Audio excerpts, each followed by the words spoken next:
El libro de Génesis ofrece el relato de un diluvio devastador que destruyó a toda la tierra por causa de la maldad de sus habitantes. Pero ¿se trata de una leyenda ficticia o es una realidad? O tal vez ese diluvio contiene un mensaje importantísimo para nosotros en nuestros días. Escuchemos a continuación el apóstol Esteban con la presentación titulada El diluvio de Noé, leyenda o realidad. Quisiera en esta noche invitarles a que abrieran sus Biblias conmigo a Génesis, el capítulo 3 y el versículo 15, un versículo que ya estudiamos, pero esta noche queremos volver a repasar algunos aspectos en cuanto a este versículo. Ustedes recuerdan que originalmente cuando Dios creó al hombre tenía un cuádruple plan con él. En primer lugar, dice la Biblia que Dios le dio al hombre dominio. En segundo lugar, dice la Biblia que le dio el planeta Tierra como su heredad. En tercer lugar, dice la Biblia que Dios pronunció una bendición sobre el hombre. Y en cuarto lugar, dice la Biblia que Dios le dijo al hombre que se multiplicara, fructificara y que llenara esta tierra con una raza a imagen y semejanza de Dios.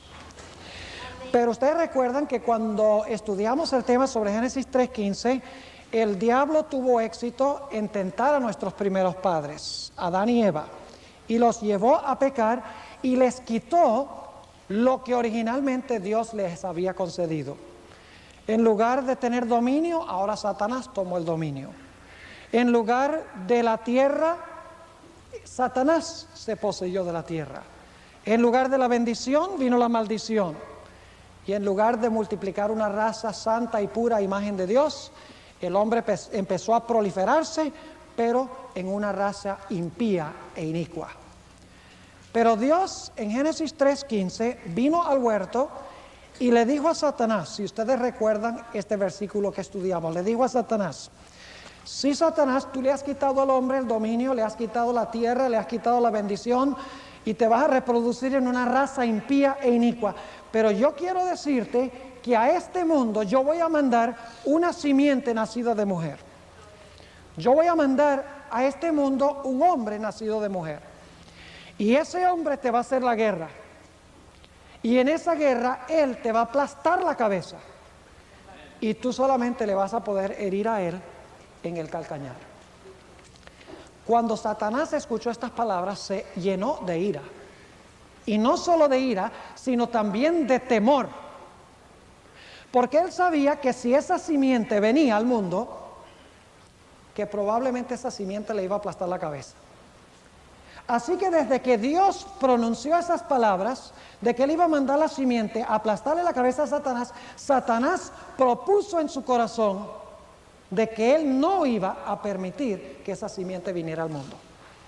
Él dijo: yo voy a hacer todo lo posible por impedir que esa simiente venga al mundo. Yo no puedo dejar que venga, porque si viene me va a aplastar la cabeza y yo voy a perder mi dominio y Dios me va a vencer.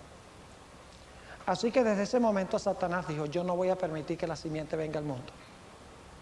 Y por esa razón, cuando nacen Caín y Abel, interesante, Caín tiene el carácter de Satanás, de la serpiente, es la simiente de la serpiente. Y por el otro lado Abel, que tenía un carácter noble, según Hebreos 11 y el versículo 4, la Biblia nos dice que Caín, la simiente de la serpiente de Satanás, se levantó para matar a Abel, su hermano.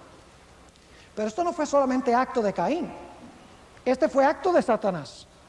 Porque en este momento Satanás sospechaba que Abel podría ser la simiente. Y por lo tanto dijo: yo tengo que matar a Abel, porque puede ser que con él se cumpla Génesis 3:15. Así que cuando mató a Abel, usando a Caín, dice: me deshice de la simiente. Pero luego nos dice en Génesis 4:25 que Adán conoció a Eva nuevamente. Es decir, tuvieron relaciones sexuales. Y dice que Eva concibió y parió un hijo y llamó su nombre Set. Y luego ella explica por qué le puso Set, que significa sustituto.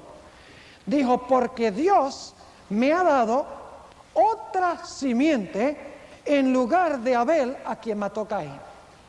Es decir, Dios dijo: Satanás, tú destruiste a Abel, pero ahora yo te mando otra simiente más. Y por lo tanto levanta a Set. Ahora pronto Satanás se da cuenta que nada le va a servir matar las simientes. Porque si él mata una simiente, Dios levanta otra. Mata esa simiente, Dios levanta otra.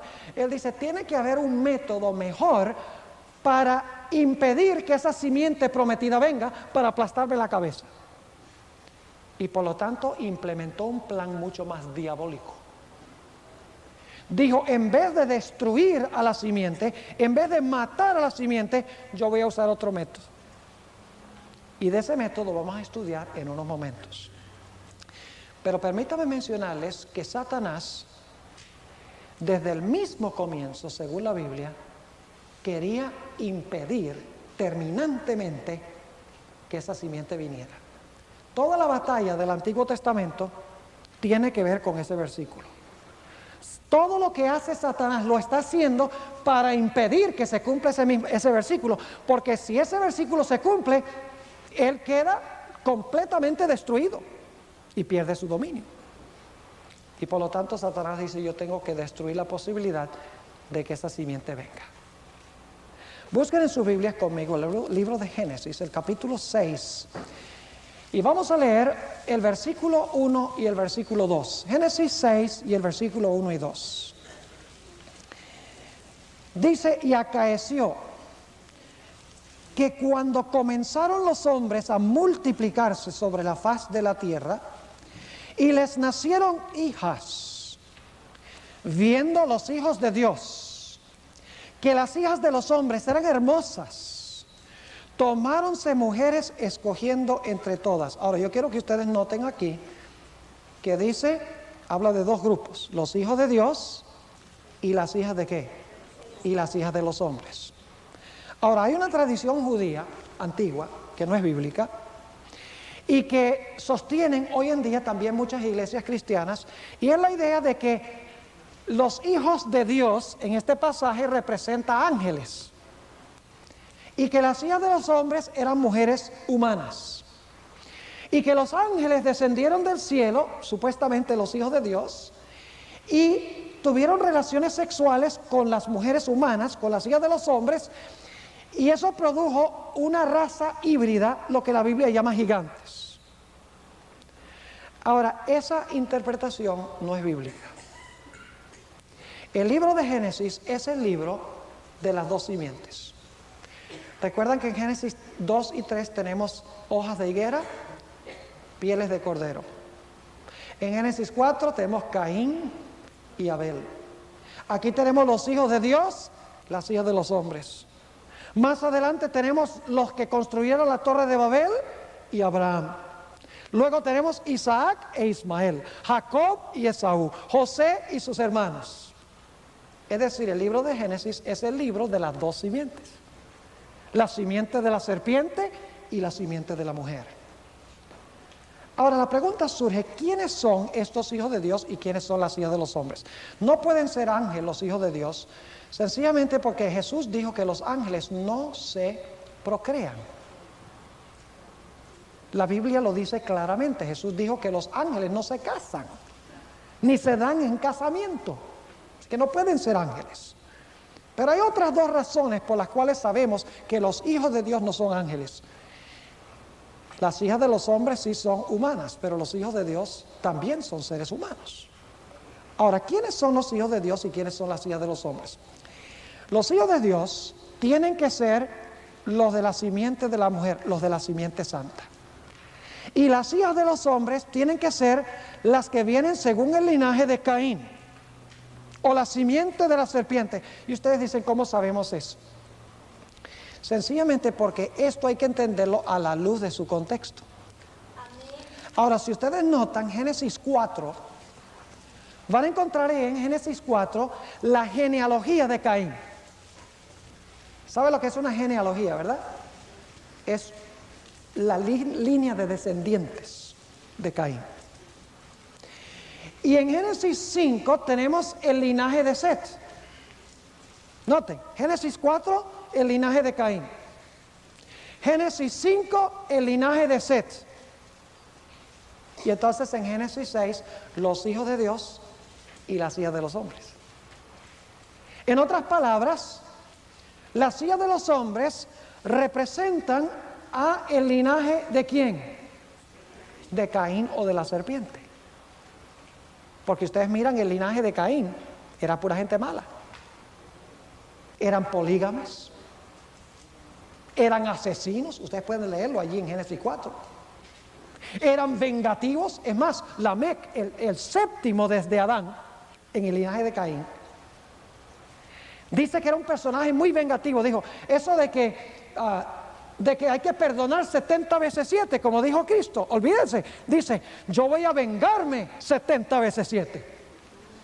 Ahí está en Génesis 4. Es decir, el linaje de Caín era gente vengativa, gente mala. Y en el linaje de Caín, interesante, se mencionan varias mujeres.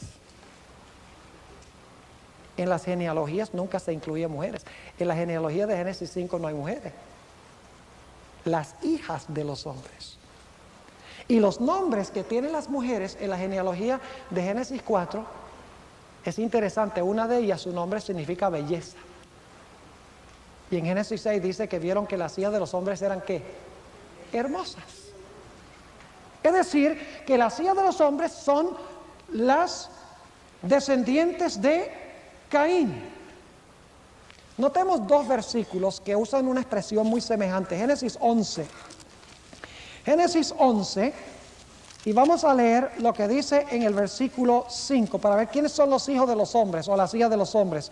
Dice en Génesis, el capítulo 11, y el versículo 5, ¿qué dirían ustedes? Los constructores de la Torre de Babel, ¿era gente buena o gente mala? Mañana vamos a hablar, Dios mediante, de eso, mañana en la noche. ¿Los constructores de la Torre de Babel eran malos? Claro, eran malísimos. Estaban en rebelión contra Dios. Noten qué nombre se les da a estos rebeldes. Dice en el versículo 5, y descendió Jehová para ver la ciudad y la torre que edificaban ¿quiénes? Los hijos de los hombres. No eran hijos de Dios, eran hijos de ¿qué? De los hombres. Noten también Eclesiastés. Eclesiastés, el capítulo 8. Eclesiastés es ese libro que se encuentra después de los Proverbios. Eclesiastés, el capítulo 8 y el versículo 11. Noten quiénes son los hijos de los hombres o las hijas de los hombres. Eclesiastés 8:11 dice, porque no se ejecuta luego sentencia sobre la mala obra, el corazón de los hijos de los hombres está en ellos lleno para hacer ¿qué cosa? El mal. ¿Quiénes son los hijos de los hombres? Los que tienen un corazón que está lleno para hacer ¿qué cosa? El mal. Entonces, ¿quiénes son las hijas de los hombres? En Génesis el capítulo 6. Son los del linaje inicuo de la serpiente, del linaje de Caín. ¿Quiénes son los hijos de Dios? Tiene que ser el linaje santo. ¿Saben ustedes lo que la Biblia dice? ¿Quiénes son los hijos de Dios en la Biblia? Nunca en la Biblia dice que ángeles son hijos de Dios. Pero en la Biblia múltiples veces dice que los que se han convertido y han aceptado a Cristo son hijos de Dios. Note lo que dice Gálatas. Gálatas el capítulo 4. Gálatas el capítulo 4 y empezando en el versículo 4. Gálatas 4:4 dice, mas venido el cumplimiento del tiempo, Dios envió su Hijo hecho de mujer, hecho súbdito a la ley, para que redimiese a los que estaban debajo de la ley, a fin que recibiésemos la adopción de ¿qué? De hijos. Y por cuanto sois ¿qué cosa? Hijos, Dios envió el Espíritu de su Hijo en vuestros corazones, el cual clama, Abba Padre. ¿Quiénes son los hijos de Dios? Son los que tienen el Espíritu Santo. Los que han sido convertidos, los que son del linaje puro y santo de Dios. Noten también lo que dice en el libro de Romanos, el capítulo 8, Romanos el capítulo 8 sobre los hijos de Dios. Dice en Romanos el capítulo 8 y empezando en el versículo 14 lo siguiente, porque todos los que son guiados por el Espíritu de Dios, los tales son hijos de Dios. Entonces no podemos permitir que la tradición judía nos diga quién son los hijos de Dios. Ni podemos permitir que los libros nos digan quiénes son los hijos de Dios. Ni aún podemos permitir que los ministros nos digan quiénes son los hijos de Dios. Hay que dejar que la Biblia nos diga quiénes son los hijos de Dios.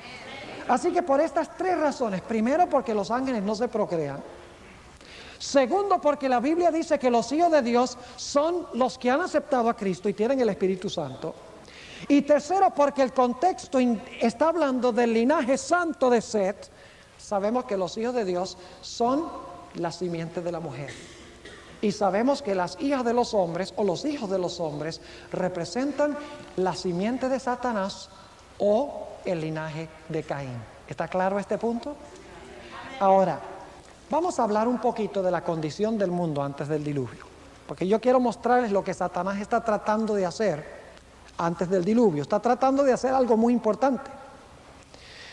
Hasta este momento él había tratado de matar a la simiente.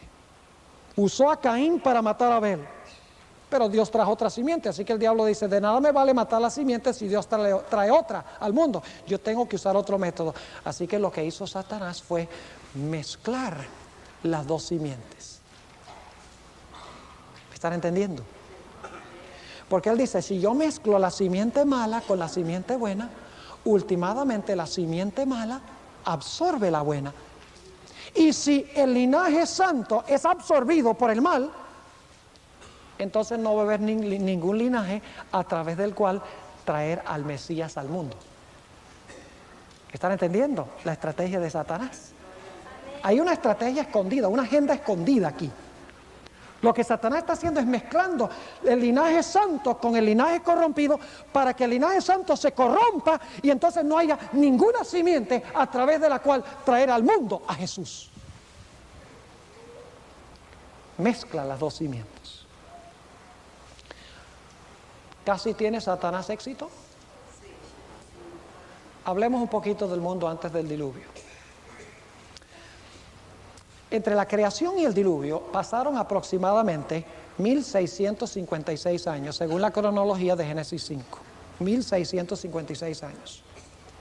Sabemos por la Biblia que el mundo era prácticamente un paraíso durante este tiempo. Aunque el pecado había entrado, los trastornos que causó el diluvio no habían sucedido todavía. Había abundancia de comida, había abundancia de espacio en el mundo. Además de eso, la Biblia nos dice que los hombres vivían hasta tener casi 1000 años. Matusalén vivió 969 años. ¿Sabe usted lo que significa vivir 1000 años? ¿Cuánta energía vital tiene que tener una persona para vivir casi 1000 años? ¿Creen ustedes que esta era gente de intelecto débil? Nosotros hoy nos maravillamos de alguien como Einstein, que en un laboratorio hizo grandes descubrimientos científicos. Estuvo en el laboratorio 30 o 40 años investigando. Ahora imagínense a alguien antes del diluvio en un laboratorio por 900 años. Con una energía vital que le permitía vivir más de 900 años. Algunos dicen: bueno, ¿no se han conseguido registros escritos de antes del diluvio? No. Sencillamente esa gente no tenía registros porque tenían una mente fotográfica. Algunos me preguntan: pastor, ¿usted cree que antes del diluvio la gente tenía computadoras? Yo les digo no, porque su cerebro era una computadora. Lo que pasa es que nosotros hemos sido contaminados con la teoría de la evolución. Nosotros creemos, como enseñan los libros, que mientras más atrás vamos, más primitiva era la gente. Y pensamos que esa gente por allá, el hombre neandertal, pensamos en la edad de piedra y decimos: esa gente vivía en cuevas y andaban por ahí con hachas de piedra matando dinosaurios, medio vestidos. Ese es nuestro concepto, pero ese no es el concepto bíblico. La Biblia dice que mientras más nos acercamos a la creación, más poderoso era el hombre. Eso lo enseña la Biblia.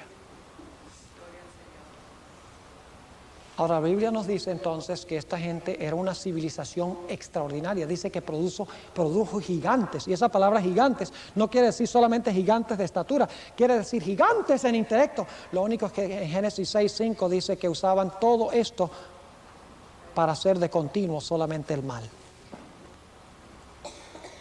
Ahora yo quiero preguntarles, ¿cuántas personas creen ustedes que había en este mundo el día antes del diluvio? Recuerden, habían pasado 1656 años, los hombres vivían hasta tener más de 900 años, no había escasez de recursos ni de alimentos, no necesitaban planificación familiar. Porque Dios había dicho, fructificad y multiplicaos y henchid la tierra. ¿Cuántos hijos puede tener un hombre de 969 años? Ustedes dicen ninguno, porque la que tiene a los hijos es la esposa. Pero también exige la cooperación del marido. Imagínense un hombre de 969, 950, 930 años. Tienen que haberse multiplicado tremendamente, 1656 años. Una vez yo le pregunté a un amigo, le dije, mira, yo quisiera saber... Mete todos estos datos en la computadora, le dije 1656 años, vivían más de 900 años, no había escasez de recursos, no había esterilidad genética, nada de eso. Le dije, mete toda esa información en la computadora y dime más o menos cuánta gente vivía en el mundo el día antes del diluvio. Y le dijo, está bien, lo voy a hacer. Era un experto en estadística. Me quedé aterrado cuando regresó con el resultado. Dijo, conservadoramente, en el mundo tiene que haber existido por lo menos 5.000 millones de habitantes. Pero supongamos que no fue suficientemente conservador. Supongamos que nada más había 100 millones, que es súper conservador. Tiene que haber existido más de 100 millones de personas, porque dice que toda la tierra estaba llena de violencia. Es decir, toda la tierra estaba habitada. Supongamos que había 100 millones. Lo aterrador, hermanos y hermanas, amigos, es que de esos millones que había en el planeta Tierra, solamente 8 se salvaron. Yo quiero preguntarles, el plan de Satanás de eliminar la simiente santa casi tuvo éxito. ¿Qué hubiera sucedido si Dios hubiera permitido que el mundo continuara y no hubiera traído un diluvio? Últimamente la simiente santa se hubiera terminado de corromper y Dios no hubiera tenido una manera de encarnar a Jesús en este mundo. Ve lo que Satanás, lo que no pudo hacer destruyendo la simiente, ahora lo hace mezclando las dos simientes. Y más adelante en este seminario vamos a ver que este es el método que va a usar Satanás al final del tiempo. En Apocalipsis habla de un grupo que se llama los 144,000. Y dice que estos 144,000 varones, hijos de Dios, no se contaminaron con mujeres, con las hijas de los hombres. Es decir, al final de la historia el diablo va a hacer lo mismo con la iglesia cristiana que hizo con la gente antes del diluvio. Algunas personas creen que porque hay un grupo que está en la mayoría, que ese grupo es de Dios. Pero ¿saben algo? La mayoría nunca ha estado con Dios. Los salvos siempre han sido un pequeño remanente, una pequeña minoría. La gente a veces pregunta, pastor, ¿cuántos miembros tiene su iglesia en todo el mundo? Yo digo, bueno, tiene como unos 10 millones. ¡Ah, la mía tiene 1,000 millones! La mía tiene que ser verdadera porque tiene 1,000 millones. No debemos guiarnos por los números porque Jesús dijo, son pocos los que hay en el camino de la salvación. Así que el plan de Satanás casi tuvo éxito. Ahora queremos notar algunos otros detalles en cuanto a lo que pasó antes del diluvio. Nosotros sabemos que antes del diluvio no había llovido, nunca.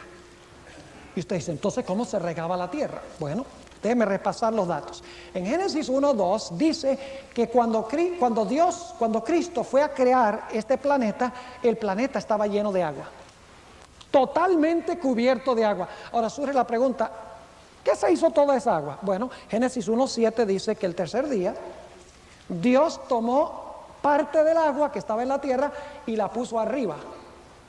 Y tomó otra parte del agua y la puso abajo de la tierra. Y cuando viene el diluvio, lo que viene de arriba, el agua que viene de arriba, dice que Dios abrió las ventanas del cielo.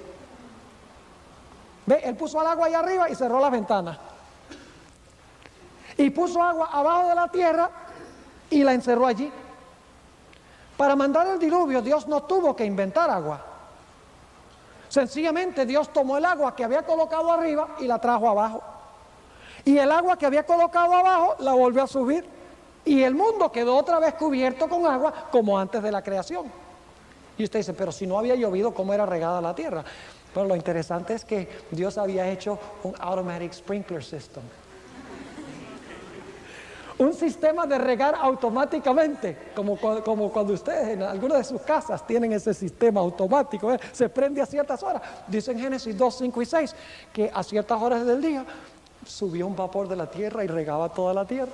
Así que nunca había llovido. Ahora imagínense ustedes, Dios llamando a Noé y diciéndole, predícale al mundo que va a llover. Y que va a venir un diluvio que va a cubrir toda la tierra. Y que se arrepientan de sus malos caminos, de sus pecados, y vuelvan a Dios y entren al arca. Me imagino a los historiadores, los catedráticos de las universidades, diciendo, la historia no conoce nunca ni siquiera que haya llovido o que jamás haya habido un diluvio. Me imagino a los teólogos, predicadores diciendo, Dios es amor, Dios no va a destruir a nadie. Además de eso se ha comprobado de que esos milagros ya no existen. Me imagino a los psicólogos diciendo, lo que pasa es que no está un poquito loco, hay que llevarlo al manicomio. Está sufriendo de fantasías, de ilusiones. Hay que tratarlo. Me imagino a los sociólogos diciendo, este es peligroso, este puede alterar el orden social, hay que encargarnos de él. Me imagino a los científicos diciendo, lluvia, ¿qué es eso? Si nunca ha llovido, eso es anticientífico. Pero Dios le dijo a Noé, predica. Y aunque Noé no había visto el diluvio todavía, creyó que el diluvio iba a suceder. Y dice la Biblia que predicó por 120 años mientras construía el arca. Segunda de Pedro 2:5 dice que Noé era predicador de justicia. Llamó a la gente a llevar vidas justas, a cambiar de sus malos caminos y a unirse a la simiente santa de Dios, al linaje santo de Dios. En Hebreos 11:7 dice que Noé por su predicación condenó al mundo, porque el mundo escuchó su mensaje y no lo quiso aceptar. Ahora, el tiempo de oportunidad y gracia duró 120 años. Y nos dice en Génesis 6:3 que la predicación de Noé fue acompañada del Espíritu Santo. Es decir, la predicación de Noé tenía el poder del Espíritu Santo. Y aún la palabra con el poder del Espíritu Santo no trajo convicción a la mayoría de esas personas. Yo a veces me pongo a pensar y digo, yo soy ministro, yo soy pastor, y a veces tengo conferencias de estas, y unos pocos deciden aceptar a Jesús y seguir sus caminos. Y yo pienso, ¿por qué no hay más? Y entonces me acuerdo de la historia de Noé. Imagínense, Noé predica 120 años. No se preocupe, aquí no vamos a predicar 120 años. Nada más hasta el 24 de mayo. 120 años con el poder del Espíritu Santo. Y cuando termina la campaña, él y la familia nada más. Qué aparente fracaso. La gente es dura de corazón, ¿verdad? El hombre es duro de corazón para responder al llamado de Dios. Pero Dios no quiere que nadie se pierda, Dios quiere que todos se salven. Ahora, ¿saben ustedes que el mundo antediluviano se caracterizaba por ciertos pecados especiales? Note lo que dice Génesis, el capítulo 6 y el versículo 5. Génesis, el capítulo 6 y el versículo 5 dice: y vio Jehová que la malicia de los hombres era mucha en la tierra, y que todo designio de los pensamientos del corazón de ellos era de continuo solamente el mal. Y habían 3 pecados especiales. Esta maldad, en primer lugar, llevó a lo que dice en el versículo 11 de Génesis 6. Noten. Dice, y corrompióse la tierra delante de Dios, y estaba la tierra llena ¿de qué? De violencia. La maldad se manifestó en violencia. Yo pregunto, ¿el mundo hoy está lleno de violencia? Pero había un segundo pecado, especial del mundo antediluviano, que estamos presenciando hoy. No solo entre los mundanos, sino entre los que profesan ser hijos de Dios, entre los cristianos, que se mezclan con los mundanos. ¿Cuál es ese pecado?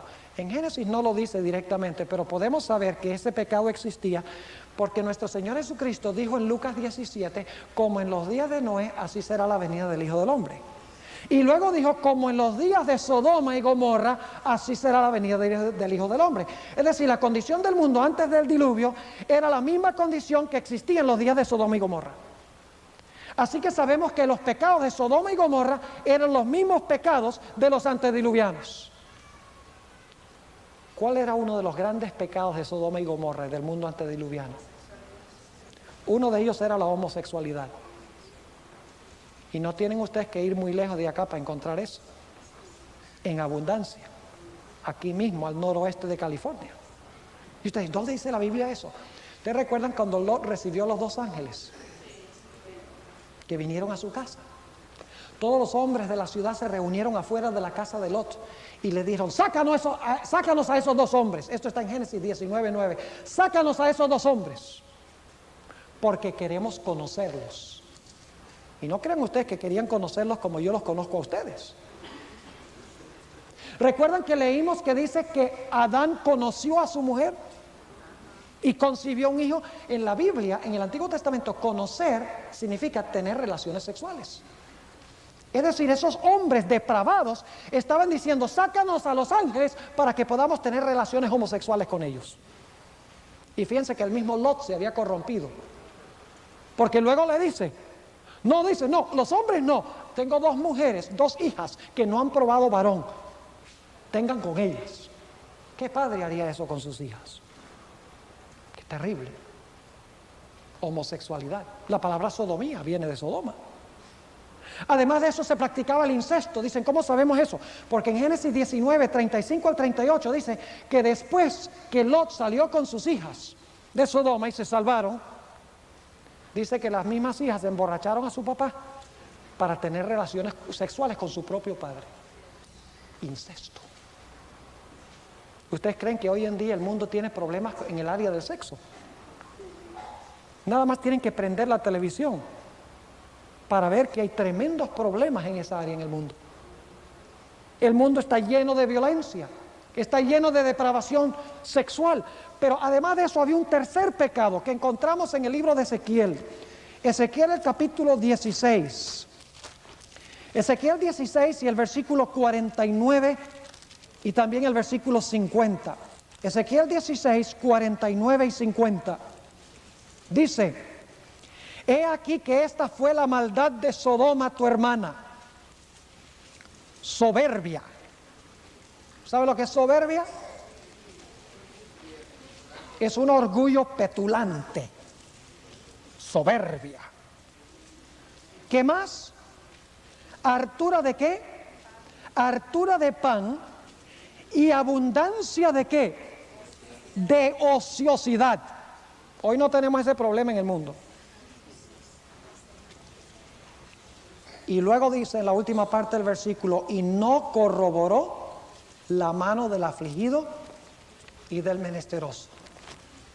Es decir, tenía tanta abundancia de pan, tanta abundancia de ociosidad, que no corroboró a los pobres y necesitados.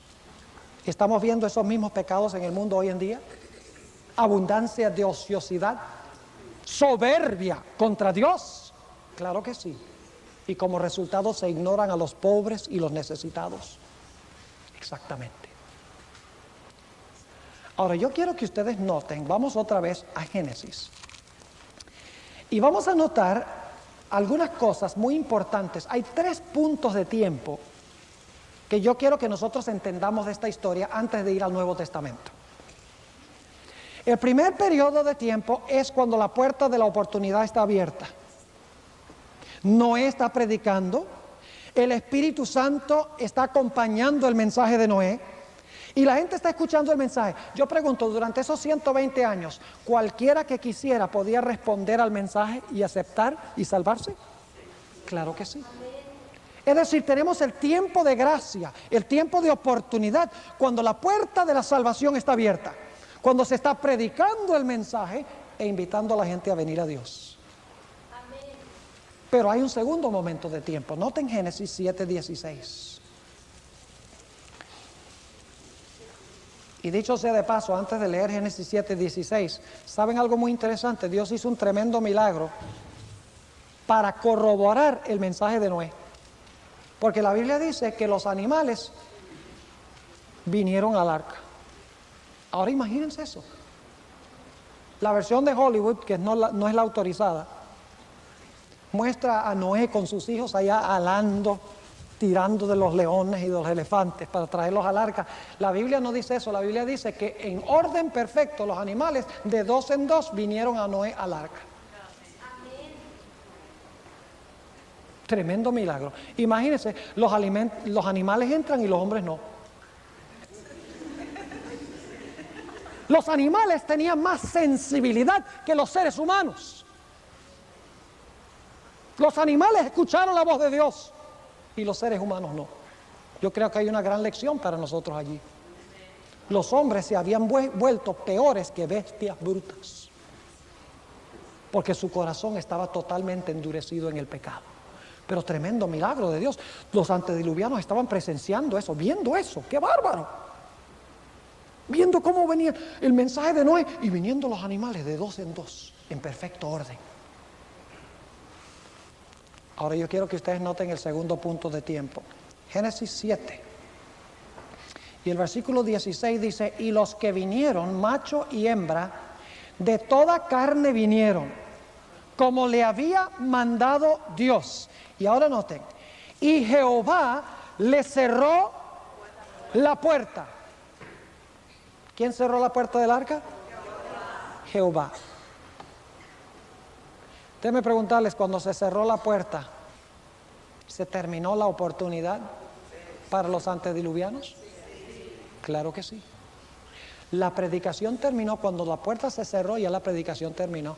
Y los que estaban adentro estaban salvos y los que estaban afuera estaban ¿qué? Perdidos. ¿Cuántas simientes?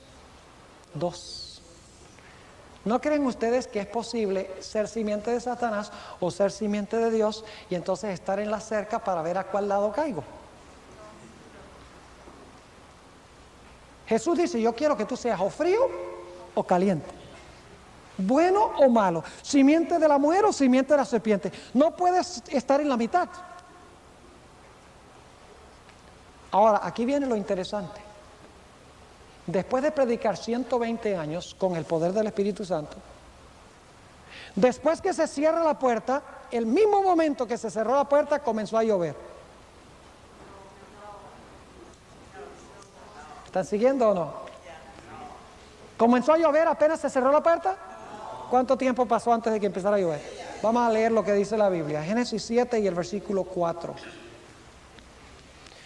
Dice, porque pasados aún 7 días yo haré llover sobre la tierra. 40 días y 40 noches. Y raeré toda sustancia que hice de sobre la haz de la faz de la tierra. Yo pregunto, ¿cuánto tiempo pasó entre cuando se cerró la puerta y cuando vino el diluvio? 7 días. Noten también los versículos 9 y 10. Dice, capítulo 7, versículos 9 y 10. Dice, de dos en dos entraron a Noé en el arca, macho y hembra, como mandó Dios a Noé. Y se sucedió que al 7º día las aguas del diluvio fueron sobre la tierra. Ahora, ¿se han preguntado ustedes alguna vez por qué razón Dios tuvo a Noé y a su familia en esa arca con todos los animales por 7 días antes que comenzara a llover? ¿Cuántos creen que Dios podría haber hecho llover de una vez? Cerrar la puerta. ¿Creen que Dios podría haber hecho eso? ¿Por qué Dios cerró la puerta y luego esperó 7 días hasta que empezara a llover? Por 2 razones. Esos 7 días fueron el día de victoria para los malos. ¿Sí o no? ¿Qué creen ustedes que estaban diciendo esos impíos durante esos 7 días? Pasa el primer día, nada. Segundo día, nada. Tercer día, nada. Cuarto día, nada. Cada día se vuelven más violentos y dicen, esos están locos, lo sabíamos. Los científicos, los historiadores, los filósofos, los psicólogos, los sociólogos, todos tienen razón. Esos que están adentro son unos locos y cada día se burlan más de los que están adentro. Fue el día de victoria para los que estaban afuera. ¿Creen ustedes que la fe de los que estaban adentro fue tremendamente probada? Imagínense, pasa el primer día y nada. El segundo día y nada. El tercer día y nada. Yo me imagino que los que estaban adentro estarían diciendo, ¿será que nos equivocamos? ¿Qué vamos a hacer? Cuando salgamos de aquí la gente nos va a matar. Indudablemente el diablo estaba insinuando pensamientos de duda en las mentes de ellos. Es decir, que de entre cuando se cerró la puerta y cuando empezó a llover, hubo un tremendo tiempo de angustia mental para los que estaban dentro del arca. Sabían por fe que iba a venir el diluvio y que estaban salvos, pero su fe fue probada. Mientras que los que estaban afuera se burlaron y se mofaron de ellos y se volvieron cada día más violentos.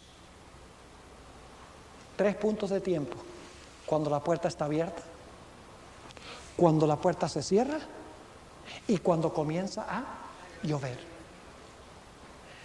Ahora yo pregunto, durante esos 7 días los impíos sabían que estaban perdidos.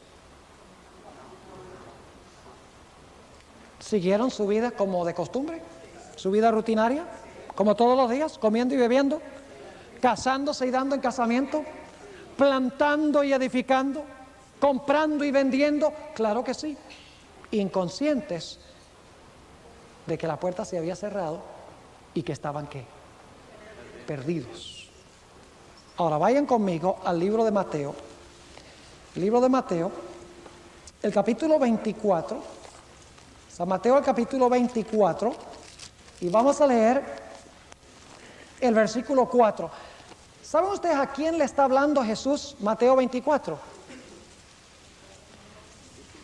Sí, a veces nosotros pensamos que ese capítulo es para los mundanos, para mostrarles las señales, para que crean que Cristo viene pronto.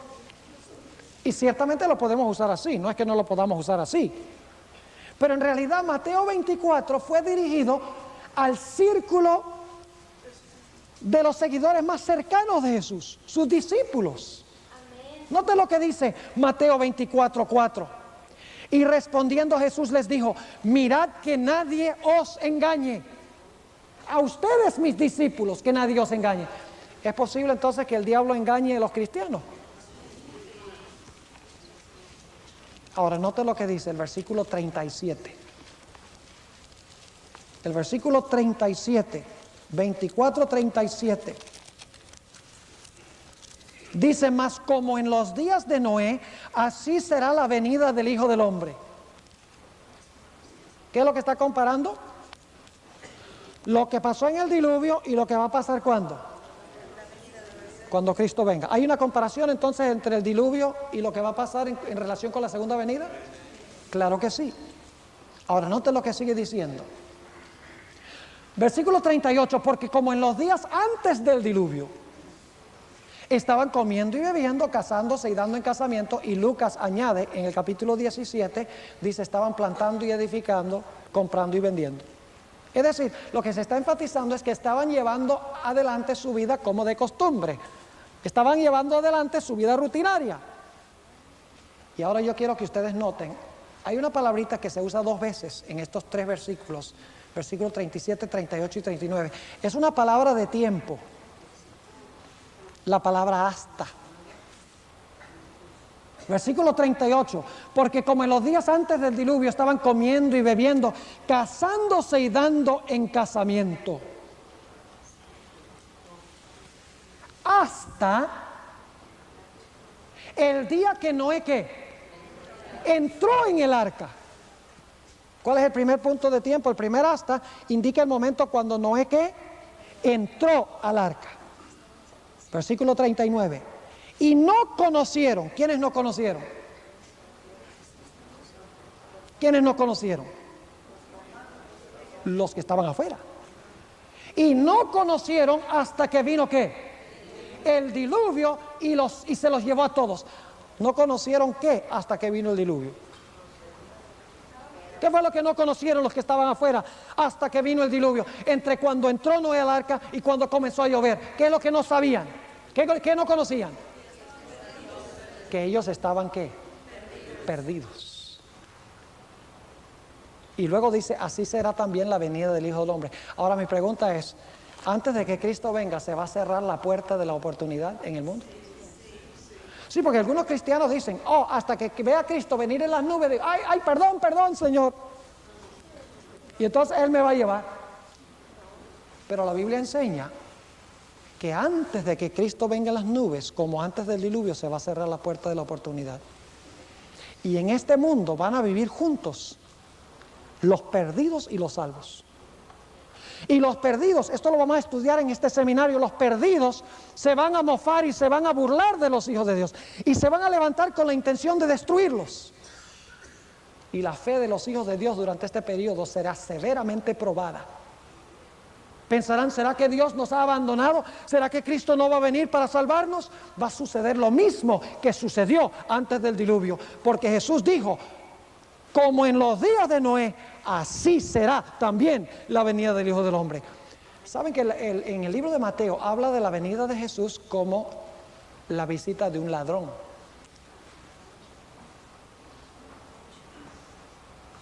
Ladrón en la noche.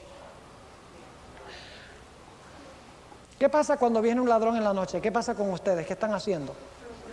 Están durmiendo. Y llega el ladrón y se mete a la casa y se roba el microondas. Y se roba el radio. Y se roba la grabadora. Y se roba el televisor. ¡Aleluya! No más de esas novelas. ¿Cuándo es que ustedes se dan cuenta que el ladrón los visitó? Cuando se despiertan por la mañana. ¿Pasa un tiempo entre cuando el ladrón robó y cuando usted se despertó? ¿Hubo un tiempo en que usted no sabía de que el ladrón había venido y se había robado todas esas cosas? Claro que sí. Lo mismo va a suceder en relación con la segunda venida de Cristo. Cristo va a cerrar la puerta de la oportunidad cuando concluya la predicación del Evangelio. Y habrá mucha gente que será hallada dormida. No sabrán que Cristo ha cerrado la puerta de la oportunidad. Seguirán comiendo y viviendo, casándose y dándose en casamiento. Seguirán su vida rutinaria, inconscientes de que el decreto de Dios ha sido pronunciado en el cielo. El que es justo sea justo todavía. Y el que es sucio, ensúciese todavía. Apocalipsis 22 y el versículo 11 es ese versículo. Tremendo. Eso es lo que quiere decir Jesús cuando dice, he aquí yo vengo como ladrón. Significa que la segunda venida de Cristo se realiza después que se cierra la puerta de la oportunidad. Y yo creo que muy pronto, por la maldad del mundo, podemos ver que esa puerta se va a cerrar pronto. Y luego va a venir ese tiempo de angustia. ¿Y a dónde estaremos nosotros? Ahora ustedes pueden imaginarse los antediluvianos. Durante esos 7 días que la puerta está cerrada, están gozando la vida. Y están burlándose de los que están adentro. ¿Qué es eso de que va a venir un diluvio, lluvia del cielo si nunca ha llovido? Eso es ridículo. De repente, el 8º día, miran al cielo y ven algo raro allá. Ven nubes. Solo que ellos no tienen una palabra para eso, que no lo han visto antes. Y ven que el cielo se va poniendo más y más oscuro. Y que ahora fulgura un relámpago. Y se empiezan a oír truenos. Y de repente empiezan a caer gotas del cielo. ¿Cómo creen ustedes que ellos se sintieron en su corazón? Tiene que haber sido una angustia consumidora. Indudablemente gritaron, estamos perdidos, y golpearon en la puerta del arca, pero la puerta no podía ser abierta. porque la puerta de la oportunidad ya se había cerrado. Como en los días de Noé, así será también la venida del Hijo del Hombre, dice la Biblia. ¿A dónde estamos nosotros hoy? ¿A cuál simiente pertenecemos nosotros hoy? En estos últimos días de la historia del mundo, ¿hemos aceptado nosotros a Jesús? ¿Nos hemos arrepentido de nuestros caminos pecaminosos? ¿Hemos pedido su poder para vivir vidas diferentes por la gracia de Dios? Amén. Ahora mismo nosotros estamos decidiendo nuestro destino. Estamos decidiendo a dónde estaremos nosotros en aquel gran día. Ahora, ¿saben ustedes que hay algunas personas que dicen, bueno, ese diluvio fue un diluvio local?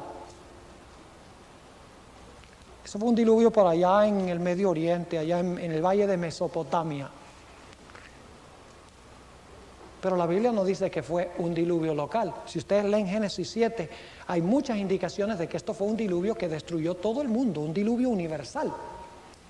Por ejemplo, Noé dice que Noé y su familia entran en el arca. Si fue un diluvio local, porque Dios nos lo llevó a otra región. Además de eso, dice que Noé preservó la especie de animales en el arca. ¿Para qué había que hacer eso si era local? Los animales habían en muchos sitios donde no iba a haber un diluvio.